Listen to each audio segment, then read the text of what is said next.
compared to Zoom. There we are. We're already It live. does. It does. Hey, folks, happy Thursday. 1 o'clock. We're back. On the dot, almost on the dot. We try to be punctual, but sometimes we make it there and sometimes we don't. My name is Dathon Aragon. I got my man over there, Nathan Scannell. How's it going, What's up, gang? guys? Back at you today. We're continuing our conversation on communication. It's a very broad topic, guys. So there are lots of moving parts, I think, when it comes to creating an effective communication plan, a communication strategy. And certainly communication is the key to, I believe, is the key to really maximizing the value of your database and maintaining that database. And so today specifically, we're going to start talking a little bit about database organization and why it's so important to have an organized database, and some tips for creating a simple and organized database. So, Nathan, how are you? I'm doing good, man. Enjoying our dreary weather. Actually, I'm not enjoying it at all. I hate it when the weather's like this. I just want it to like thunderstorm and then be perfect. That'd be ideal. Yeah, Right? I hear you. Yeah, it's pretty dreary today too here. So I get it, man. I get it. So let's talk a little bit about database. You're very big on database. We talk about it a lot. And so let's just start off by, what is your idea of a, I guess, organized, simple database? So what does that look like? Well, so I'll first start by saying this. Everybody in your database should have a future contact set. That's like the most important thing. Like before you even start to put everybody into categories and figure out what you're going to do, which you and I talked about last week, kind of, we went over like ways to communicate with them. I think everyone should have a future date set. We've watched I think we've all had that feeling where you wake up in the middle of the night and you're like, oh crap, I haven't talked to this person in, half a year or whatever. Right. And if you have everybody in your CRM, and even if your CRM is just an Excel spreadsheet, that's fine. But everybody has some kind of date set to remind you to reach out to that person. Doesn't have to be a phone call, just be an email, text message. Very, very simple stuff. Even if it's you just got them set up on an auto email campaign for properties. That's like the most important part to me. Because we've watched, man, back at when we were at Keller Williams, I think you might have been there at the time. There was an agent who had been there a long time. I'm pretty sure he's still at Keller Williams. And he came to us and, we had just, I want to say we were in like the third year of growing that team. And he was like, what are you guys using for your CRM? And we're like, well, we use Top Producer. And he's like, man, I just don't know if I can do them. And we were like, well, why not? And he was like, I have 2,500 people in my database. And we were just like, what? Like, how would you ever stay in contact with 2,500 people? And granted, he had been an agent for like 20 years, very successful. But to me, it's just like, if your database is that big, how are you going to set up a call or future contact with 2,500 people? So, well, yeah, it's tough, right? Because we talked about it in an earlier episode where we were talking about the actual size of your database, and you don't need 2,500 people to have a valuable database. One of the more successful agents at All City, she has 85 people in her database. Yeah, that she less than 100. Yep, and she tries to keep it that way too. If it gets any more than that, she's like, it's just kind of a mess, and she doesn't communicate with all those people all the time either. Right. A lot of those people are going to be kind of what we're going to talk about. So, which is ABC. Okay. So I think, having said that, would you be selective as to the type of contact? Let's just call them contact because they're not clients, but the type of contact that you put in your database. 100%. I would Okay. even go as far to say if you help a client and you just don't get along and they're a pain in the ass, Hmm. there's no reason to keep them in your database, Because I feel like in every contract, you kind of hit a point where it's like, hey, we're under contract. They're going to buy this house from me. Like, we're moving forward. I'm going to get my commission. They're going to get their property. But it's just like, you don't click. You don't get along. Yeah, there's Right. no reason to like follow up with that person on a regular basis. There's no need to Right. salvage that relationship if you've got other people you can talk to. Yeah, I agree. Well, and I think that's a good segue into what we're talking about today is organizing your database. Having Yeah. that's, we always reference an Excel spreadsheet because a lot of agents actually do their database is either in their email client, so whether it's their Gmail or Outlook or Excel spreadsheet, that's where their database lives, or as contacts in their phone. And while that is a method, I don't know if it is the most effective method. So what we're trying to do here is really lay the groundwork for an effective database and get you guys, get you guys into habits of using it.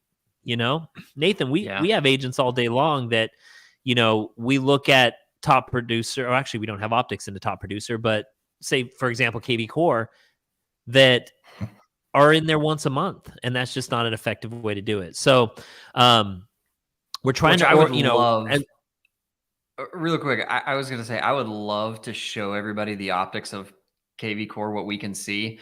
I just don't know if there's a yeah. way we can do it without like directly calling people out because it shows their names. We'd have to figure out a way to like blur that side of the screen so you guys could see just you're not alone, I guess would be the point of showing it to everybody. Like, look, here's how often Right, people log into their CRM. right. And guys, I mean, I don't think it's a secret, but if your broker has you on some kind of platform, if you have an account, chances are they can see it. They can see everything you do. So, in full transparency.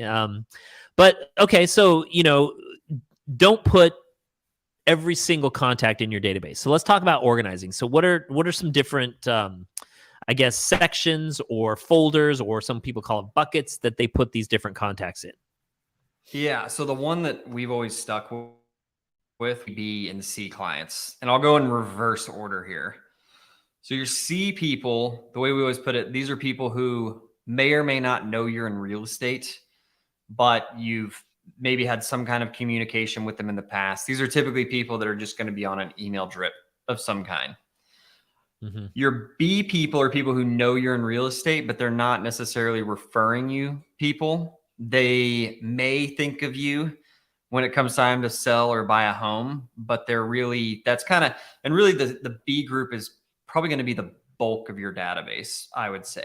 If you've got a lot of people in the Right. C category, that's just going back to that guy we were just talking about with like 2,500 people. Those people are all in the C category. They're not necessarily, I mean, at this day and age, you might as well just be advertising on Instagram or Facebook to those people. Mm-hmm. Mm-hmm. Um, and then your A people, A's are typically a very, very small list. And like, I'm talking like no more than 10 people usually in Mm-hmm. your A category, but there are people who refer you regularly. And if you've got a Right. database, like for example, the agent we always mention, and by the way, she's not alone. There's a ton of agents, guys, that have less than 100-person database and are very, very successful. They may actually have more than 10 people in their database. And so the difference is with those A clients, did I just say more than 10 people in their database? In the A category, sorry. In the A In the A category. category is with the A people, these are people that you probably want to be taking to lunch. They're people you want to prioritize when it comes to doing your client events. You want to Mm-hmm. call them once a month, message them once a month. They're people that you regularly stay in front of with basically any real estate needs and just seeing how they're doing, just playing catch up. And then Yeah. your B people, I would definitely say you need to have them on some kind of market snapshot, some kind of property drip. And then you're typically contacting those people once a quarter, right? And then the goal with the entire system is to constantly be upgrading people. So if you've got someone that you thought was an A, right? Let's say it's your mom because you're just growing your database. If you've gone a year and your mom hasn't given you a referral, demote her. Okay, throw her into the Demote bees. your mom.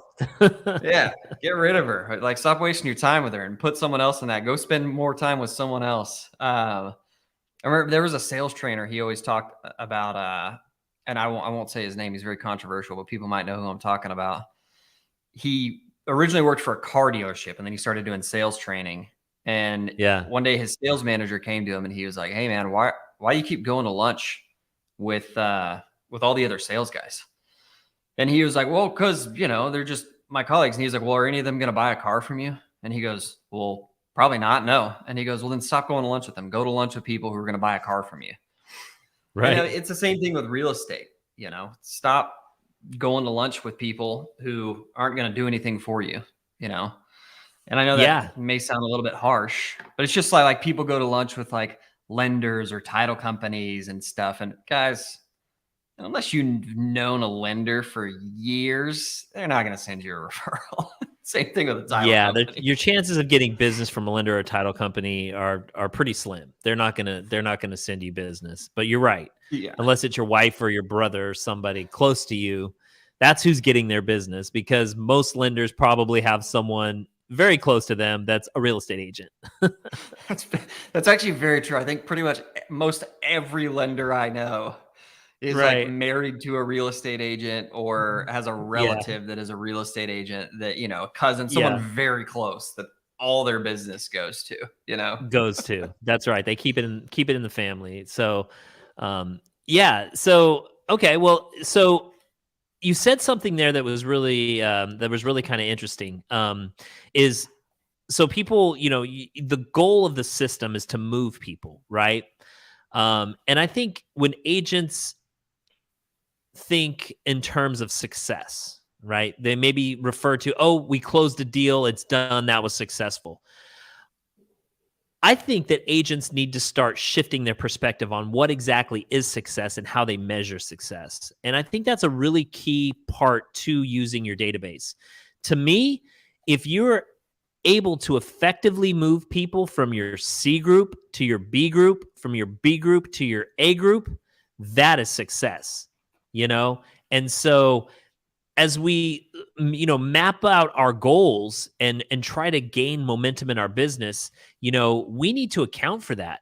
If you had a week where you took 3 people out of your C group that you barely knew and you either reached out to them or you connected with them in some way, and all of a sudden that person went from that C group to someone, oh, okay, maybe they're going to be looking in the next 6 months, or if you were able to move them from that C group into that B group, that is a success, guys. And you need to give yourself a well done there, because that is successful. And if you continue to do that with this database, I promise you, you are going to have business in any market.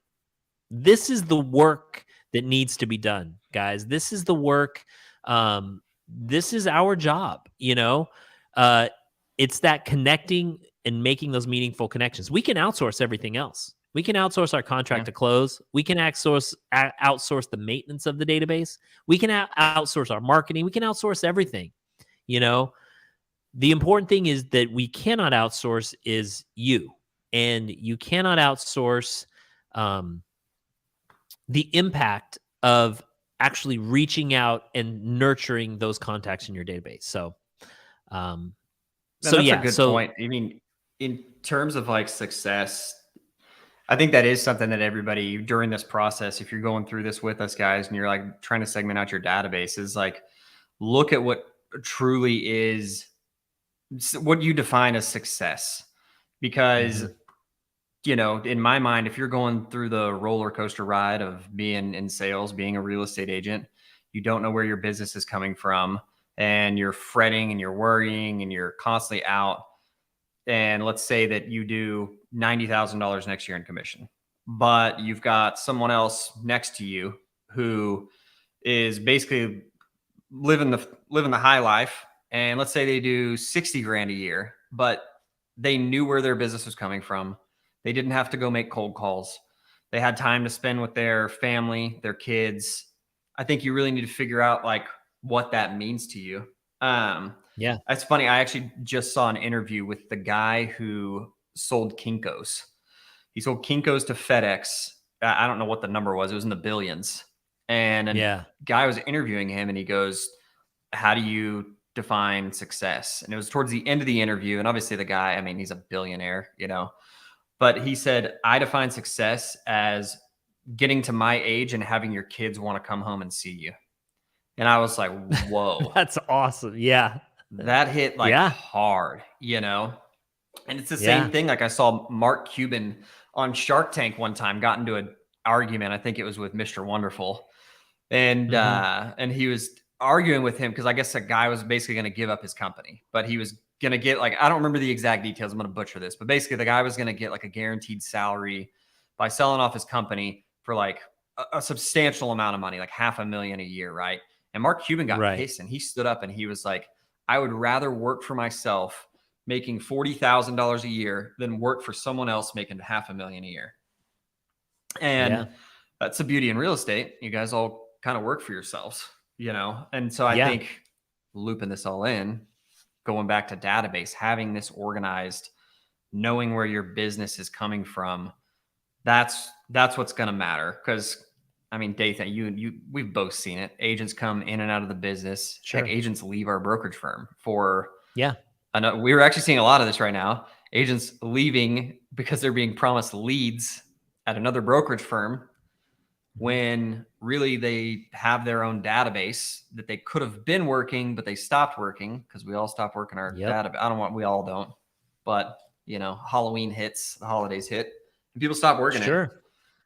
I mean, we were just talking about the big lie that's going on right now too, with brokers promising agents leads. That's just, man, I'm sorry guys. If you're getting promised leads by another team or a broker, you be very, very cautious, especially in this market. I mean, a lot of these online leads have completely dried up at this stage. So it's like, if they're promising you that, please verify before you, Well, and that's just it, you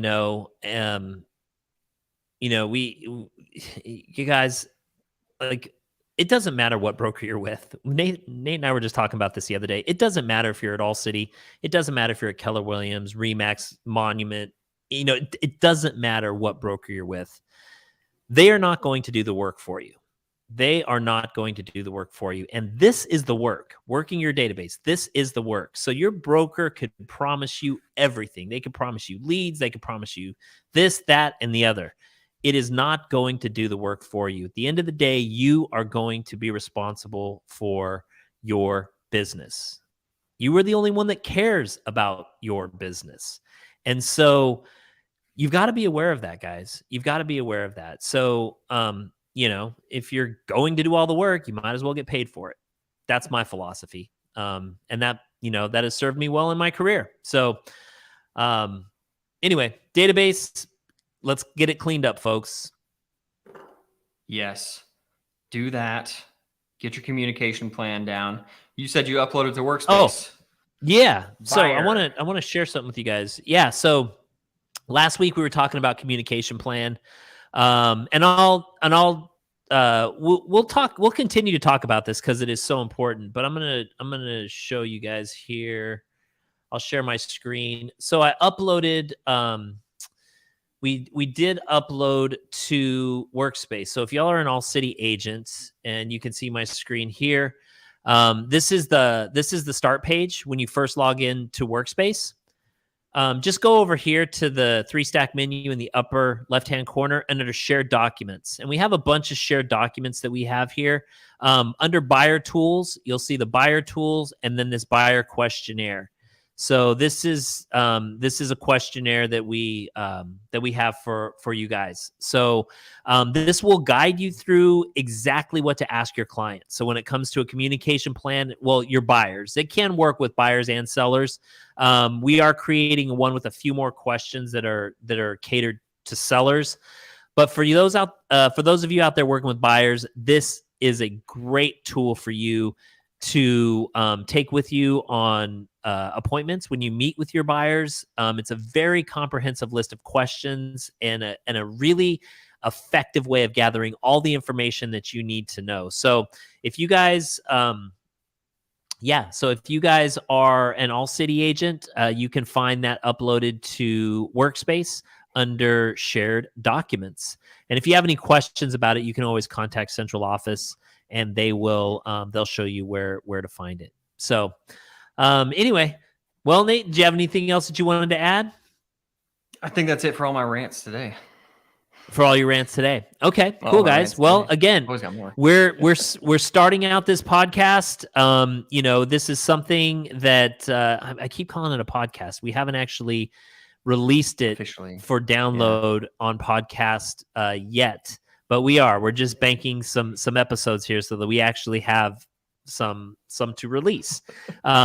So we will definitely let you know when these will be available to you guys in podcast format. So your feedback is critical to us. We want to make sure that we're discussing topics that are important to you, topics that are important to your business. So if you guys have any feedback and you're watching this on All City Collaborative in our Facebook group, or if you're on YouTube, please make sure to comment below and let us know. Let us know what you guys think. Let us know what you guys want to hear about. All right. All Nathan, right, guys. We're out. We are out. We'll see you next week. On time. Next week at 1:00 we will be here. So till then, take care, folks. Bye.